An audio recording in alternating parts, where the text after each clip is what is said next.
al lyk jou lewe gesellig, met jou geestelike lewe is 'n konstante worsteling. Dit is 'n konstante vraag van, is ek gehoorsaam, dra my lewe vrug?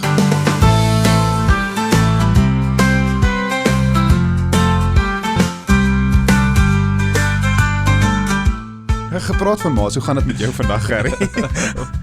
Ja, het gaan goed met my, goed om jou te sien. Ja, wonderlik, ja, dit is. Hoe was jou oggend gewees? Ja, hy was wild. Nee, ek het trek by my 5de papwiel vir die maand, so dit is 'n suksesvolle Junie gewees, maar hy is ook nou klaar asseblief.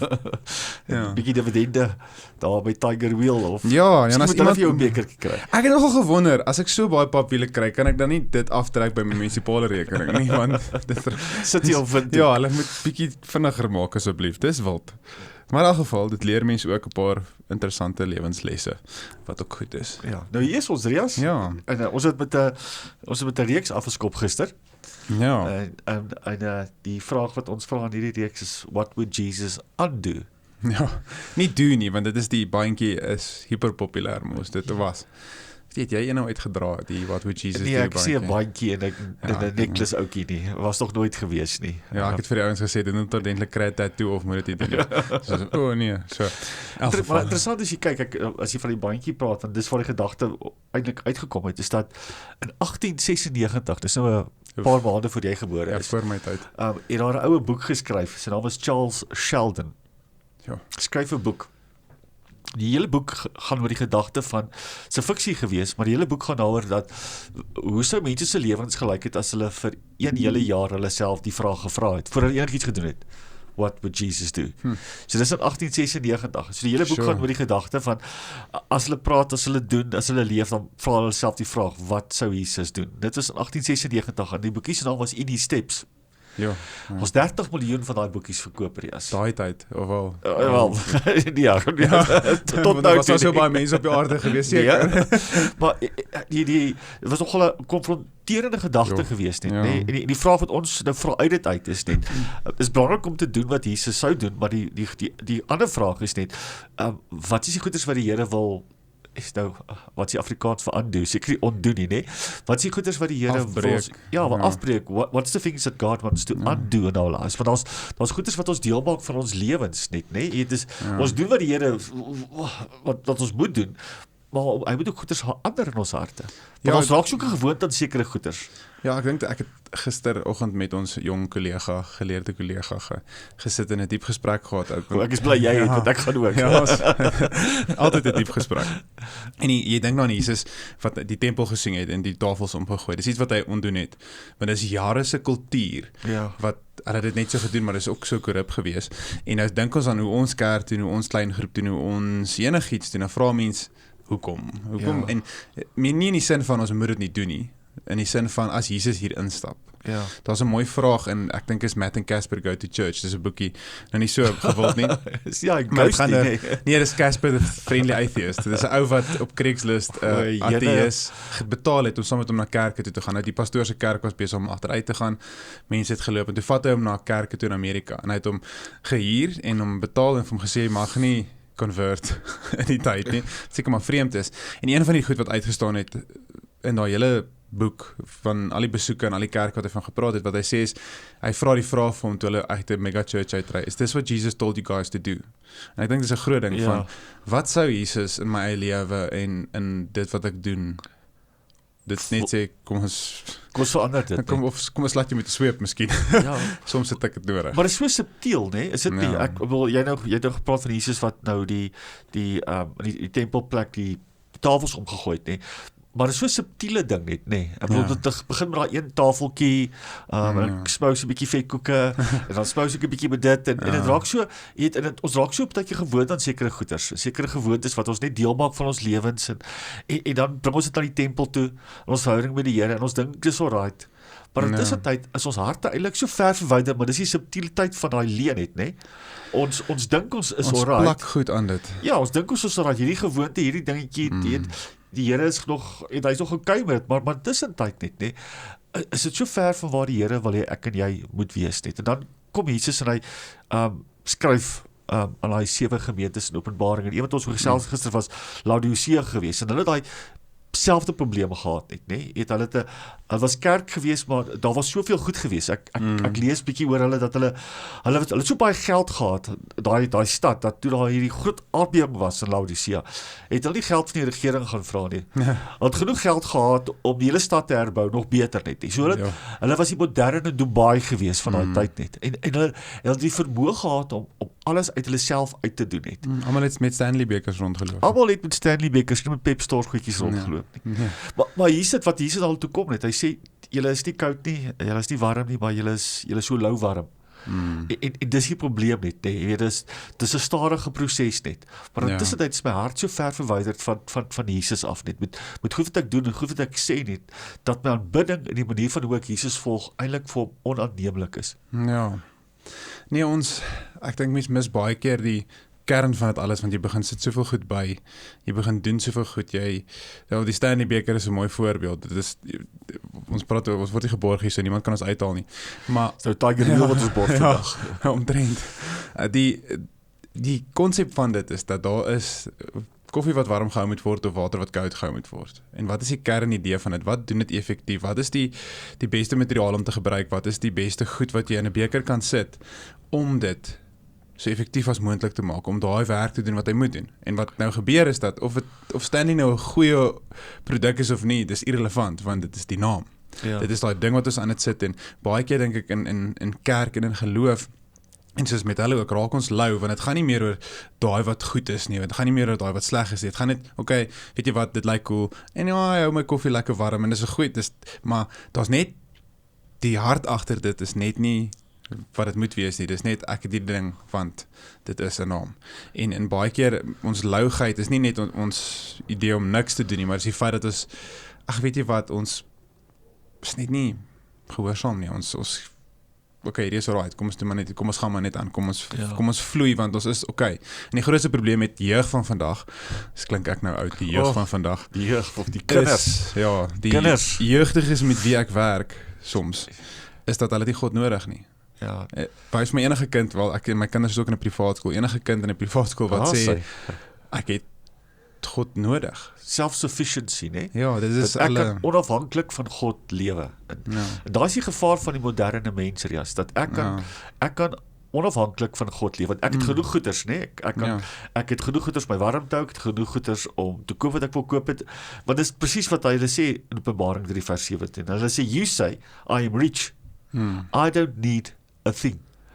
Ek het alles, ek het niks nodig nie, maar dan kom Jesus en hy sê die volgende, hy sê, maar jy sien nie, but you do not realize that you are wretched, pitiful, poor, blind and naked. Hoe ons onsself sien en hoe die Here onsself met ons sien, is baie keer twee verskillende stories, en dis die gevaar van daai lukewarmheid in ons geloof net. Ons verloor die kapasiteit om te sien, soos wat God ons sien. En dit is 'n gevaarlike plek om te wees net. Ja, en ek dink die groot ding wat mens moet doen is die due diligence van dit. Dus jy moet besef, Jesus het 'n ongelooflike kleed gehad. En wel cowboy baadjie van die dag seker.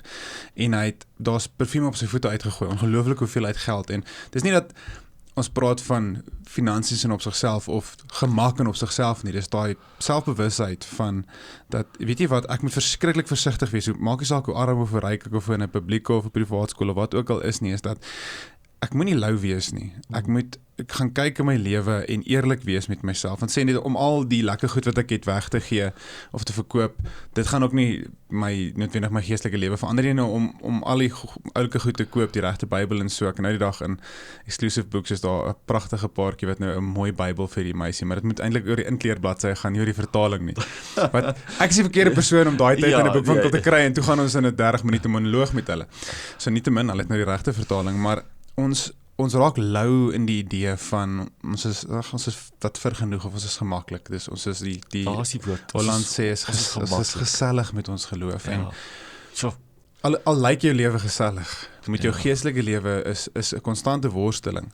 Dis 'n konstante vraag van, is ek gehoorsaam, dra my lewe vrug, want die hele definisie van geloof is om lojaal te wees, om te lewe. Dis nie om te sê nie. Dit is hierdie dis iets onbeskryflik groot.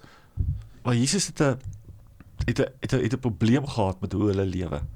En hy het nogal sterk verwoord dit, nee? Hy sê dit omdat jy nie warm is of jy lou is, gaan ek jou uitspoeg. Dis nou nie 'n woord wat ons sommer in die kerk wil gebruik. Die prentjie wat ons wil sien van Jesus wat iemand uitspoeg nie, maar Jesus wil hê ons moet hom op 'n sekere manier volg, passievol volg, met ons hele hart, nie gedeeltes van ons hart, en is dit nie die moderne kerk se uitdaging nie, nee, ons wil Jesus volg, jy het nou hierdie boek geskryf, in die steps, en ek wil dit eintlik gaan lees dit, maar hierdie ou daag ons uit om op 'n ander manier te leef, om regtig die voetspore van Jesus te volg. What would Jesus do? What would Jesus undo net? 'n manier van hoe ons moet leef, en Jesus is toch op passievol, dat ons hom passievol moet volg, want as jy die moderne mens kyk, die moderne kerkganger kyk, ek en jy's nou gemeentepredikante, maar as ek daai boksie afgetik het, een keer 'n maand, ek dink die gemiddeld, het uitgewerk die gemiddelde ou, kerkbywoning, gaan jy nie hemel bring nie, maar ek dink is toch al 'n belangrike deel van jou geloof. Ek dink dat het 1.2 of 1.3 gemiddeld gemaak, met 'n ou per maand kerk toe gaan het, en die res is ons alright om die distractions van die wêreld te volg, terwyl Jesus ongelooflike saak het, dat ek en jy hom moet volg op 'n sekere manier net, en ons sê dis alright, ons plak die pleisters op, en ons sê, man, die Here sal verstaan. Ek dink nie altyd die Here verstaan met die twak wat ons doen nie. Ek dink ons het al 'n paar keer het ons gesê dat as Paulus of Petrus hierdie tyd geleef het, sou hy baie van 'n gevaar geword het by kerk. Hy sou dit gemaak het nie. As jy nou vir 'n ryk jong man sê in die kerk, jy het net soveel gegee. Die Here sê eintlik jy moet dubbel dit gee. En as hy sê nee, dan sê okay, maar dan kan jy waar in jou lewe of Jesus gaan staan by die wale, die vrou wat by die offergawes gegee het. Hy gaan staan en kyk wat hulle gee, en daai ou beïndruk hom, hier kom 'n vrou, Ananias en Safira, daar is hulle dood. Ek sê jy kan nie preek uit dit. Mens kan nie, hoe preek jy uit Ananias en Safira se storie uit, sonder om mense baie ontstel te maak, die kerk soek geld. Nou geld is een ding, maar lewe ook, want sy moet my net nie oordeel nie, of weet jy wat, dit wat jy doen is verkeerd. Ek sê nou die dag, nie gemeentelid nie. Dis die Here seën jou verskriklik, maar jy is ongehoorsaam. So hoe bedoel ek? Sê, want jy moet nie jy kan nie daai geld opgaar nie. En ek het toe direk gesê, jy moet dit asseblief nie vir my gee nie. Want dis nie die idee nie, is dat daai reguit gesprekke kan mens nie, behalwe as iemand baie goed ken, en dit is, geld is een ding, maar ook lewenstyle, en, maar dis okay om hierdie, of ons, weer eens, dis nie 'n oordeel van, jy gaan brand nie, die idee is dat brand. ja, maar dis uit vrees, ek wil nie mense uit vrees het, dit is daai ding van, jy moet Jesus volg, en jy moet sy stem leer ken, anders as jy die dag gaan roep, wat jy dit die nodigste het, hoopelik nie, as jy dood is, eers nie, maar, dan moet jy kan hom volg, en ons ken nie sy stem nie, want ons is self, weet jy wat, die ander stemme is baie groter. Ek dink ons ken sy stemme, Rias. Ek dink ons wil net nie luister daarna nie, want daar's ander goed wat baie keer harde skree, die stem van die Here. Markus sê dit, hy sê in Markus 4 vers 9, en hy praat van die goeders wat ons, jy het nou gepraat van die distractions, wat ons wegvat, hy sê, the worries of life, the deceitfulness of wealth, and the desires for other things, will choke the word and you'll be unfruitful. Die bekommernisse van die lewe, die deceitfulness of wealth, weer eens, ons nie probleem met geld nie, dis die deceitfulness of wealth, and the desires for other things, weer eens, word ons herinner dat daar ander goeders is wat ons aandag so wegtrek. Toe ek hierdie boodskap voorbereid, dink ek aan ons stad, waar ons by nou Windhoek, maar daar is nie genoeg spasie in die kerke vir al die mense in Windhoek om kerk toe kom. En as jy die gemiddelde ou in Windhoek vra, hoe lyk jou geloof? Sal hy sê, ek is alright. The deceitfulness of life. Ek het 'n praatjie van 'n professor gekyk, wat hy praat van die dood van die gemiddelde kerk, wat tussen 100 en 400 is. Daai jou gemiddelde kerk was altyd tussen 100 en 400 mense. Na dit is jou mega church, dus wat begin gebou word. Ja, en dan 100 en onder is die meeste eintlik. En jy praat van, hulle sien in die studies en die statistieke, daai 100 en 400 tussen in kerke gaan doodgaan. Want daar's 'n paar probleme, dus om finansiële die pastoor aan die gang te hou, en hy praat van mense wil of by die naam geken word, wanneer hulle wil, of hulle wil in 'n gemeente wees wat suksesvol is, wat meer as 500 is. So jy sit met daai, ons wil dinge seker hê. Ek wil hê hierdie ouens met my op die naam kom, en ek wil daardie spesiale persoonlike gevoel hê, maar terselfdertyd, as ons kerk onder 100 val, daar's iets fout. Maar ons soek daai gevoel. So wat gebeur is, mense is besig om kerke te versmoor, met die konsep van ons wil, waar baie van die kerke wat begin suksesvol raak en groei is ouens wat net vir die ouens sê luister, irrelevant wat jy wil. Die Here gaan jou uitspoeg. Dis 'n ek weet daar's nou baie ouens wat by die vertaling praat van opgooi, maar opgooi baie keer is dit maak jou nar en dit gooi op, waar ek dink die idee van spoeg is, en dis hoekom baie van die ouens om nog steeds te vertaal in die Bybel. En die vertalings is dat dis 'n aktiewe besluit om hierdie ding nie meer in my mond te hê nie. Dis nie waar ek nie nar is met jou nie, ek's lief vir jou, maar jy is lou, ek spoeg jou uit. En ons raak so, want ons en ek sê ons vir 'n rede, ons wil goeie op 'n sekere manier hê, want dit is lekker om in die lou te wees. Warm water is lekker in die winter, ek moet sê, maar dit gaan oor ons, dis ons wil, en hierdie goeders kom in alle forme, en dit verlei ons, en sê vir ons, weet jy wat, hoekom ken die ou wat in jou kerk almal nie mekaar se name nie, hoekom kuier julle nie saam, hoekom lyk dit so nie, of hoekom is jou kerk so min mense, of hoekom lyk hulle so, en dis 'n voorbeeld van kerk, maar in jou eie lewe ook, hoekom is jou vrou nie so onderdanig soos daai ou se vrou nie, hoekom is jou vrou nie dit nie, of hoekom is jou werk nie, hoekom is jy nie so suksesvol nie, hoekom ry jy nou 'n Mercedes nie meer Land Rover nie. Ja, dit is ook hartseer. Maar in elk geval, ons praat oor dit vandag, Gerrie. Ons het nie tyd vir daai storie nie, maar ons kom op 'n punt wat weer eens dat die vorige preek wat jy gepraat het van Abraham wat sê hier is ek. En 'n mens wat gebroken is en 'n mens wat weet hy kort. Mens wat weet hier moet iets gebeur en dis waar ons altyd na moet terugkeer. Hier is ek. Ja. So, as ons al begin afsluit, hoe waak ons teen 'n louwarm hart? Want dit gebeur baie subtiel, né? Soveel mense, daai kerk in Laodicea het heel moontlik gedink. Ja. Die lewe is goed. Die kerk lyk mooi, die gebou is daar, die goed word betaal, ons het al die vermoëns, ons het al die goeders en hulle het gedink hulle is alright, maar toe die Here na hulle kyk, toe sê hulle is naak, ek gaan julle uitspoeg. Hoe waak ou daarteen, Rias? En ek dink die enige wat ons moet doen op 'n gereelde daaglikse basis, wat ons harte teen kan waak, is ons om elke dag iets van ons geloof te beoefen. 'n Gebed wat geloof vra, my geloof deel met iemand, die Here volg op 'n sekere manier, gehoorsaam wees op 'n sekere manier, elke dag ietsie te doen wat geloof verg, want die oomblik wat ons geloof in ons harte innooi, en dit elke dag beoefen, nie net lees nie, maar glo ek in my hele hart, sal dit daai lou warmheid, dit sal teewerk. Ja, maar dis 'n challenge om so te leef, want as jy dink aan jou gister, hoeveel geloofsoomblikke het jy gehad gister? Ja. Ja. En dis die challenge om elke dag so intentioneel te leef en te sê, Here, ek weet ek het geld op my bankrekening wat hoop ek het, maar ek erken dat U die bron is. En ek gee dit vir U vandag.